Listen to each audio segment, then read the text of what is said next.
Welcome to the realm of intoxicating flavors and head-banging beer reviews. What's up, everybody? It's the Ginger Yeti, and I'm checking in from home. What I have for you today is another beer that I picked up from Halftime Beverage, which is a beverage website where you can buy beers. They have hundreds of beers you can buy. If you're in the U.S., I think they ship almost everywhere. Not quite sure. Don't quote me on that, but I know they at least ship to Ohio. And what I have for you, what I got from them, is Merlin in Berlin. And I didn't realize this until I was looking it up today, but this is the pink guava edition. It's got the cool little cat there. I mean, that's why I picked it up. Merlin, the cat on the back, big orange cat. Totally why I picked this beer up. But Merlin in Berlin is apparently a series of beers. And this beer is brewed by Wayward Lane Brewing Company. Now, they're out of, I don't know how to pronounce this, Schoharie, New York? I don't know, Schoharie. I don't know how to pronounce that. It's a little bit west of Albany. I didn't know where it was. And like I was saying, they have a whole series of beers with different ingredients in them. As I was looking this up, I saw they have a tart cherry limeade, which sounds delicious, and a hibiscus peach, which also sounds amazing. I'm going to definitely try to have to find those if this beer is good. All depend on how good this beer is. So like I said, the brewery's in whatever that city is in New York, and it's located on a 65-acre farm. And the website says the tap house is in an old hop house, which that sounds cool. And they are a farm that specializes in fruit. They're a fruit farm, but they also specialize in beekeeping. And that's really cool to see a brewery that's chipping in on the beekeeping, because you know we can't have any beer without bees.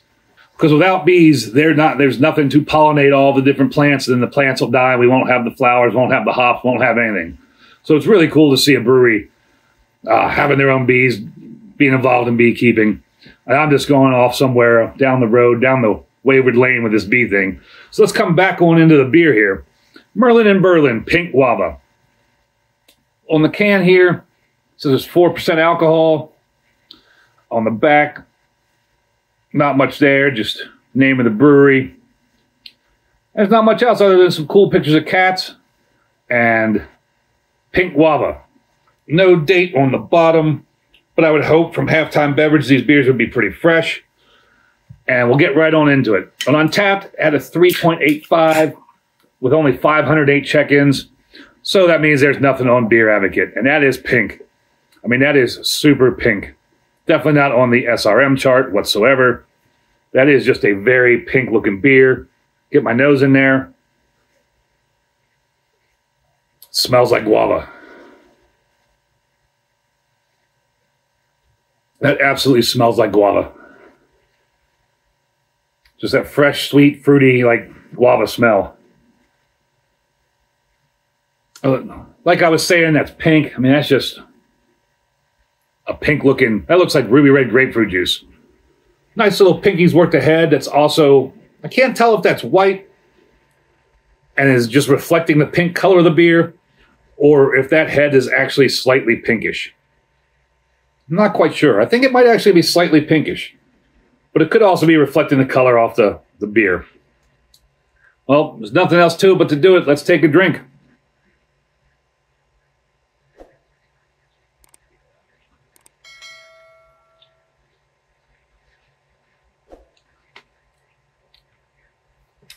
It's exactly what it says it is. It's pink guava. That is exactly what it says it is. It's a pink guava Berliner Weiss ale. I mean, you got some of that wheatiness to it. You have a little bit of tartness to it. And just pink guava. You could give this to me blindfolded, I'd say it was pink guava. Or at least say, I don't know if I'd say it was pink guava, but I would say it definitely tasted like guava.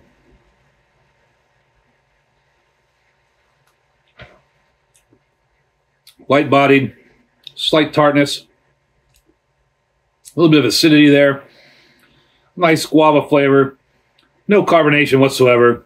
It's actually a little bit drying.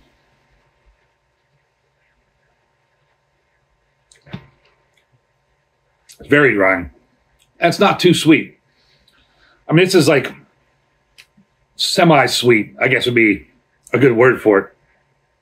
You do have a nice guava flavor, but there's no real over-the-top, crazy, bombastic sweetness to it. There's just enough sweetness to counteract the bitterness.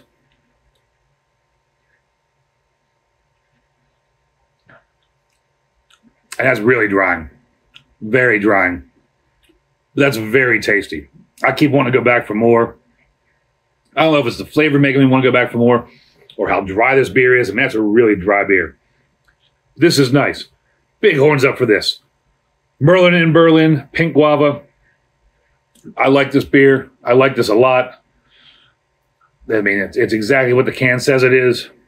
And I would like to go try some of these other beers now, like the tart cherry limeade, the hibiscus peach. It looked like they had at least a dozen, if not more, different varieties of this Merlin in Berlin beer. This is really nice beer.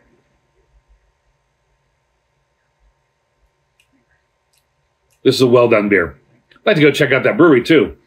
Have you all been to that brewery? Let me know down below in the comments. I've never heard of this brewery. Never been in that area, really. Never even heard of this brewery. Have you had this beer before from this brewery? Let me know down below in the comments. Make sure you hit that like, hit that subscribe, and as always, embrace the adventure.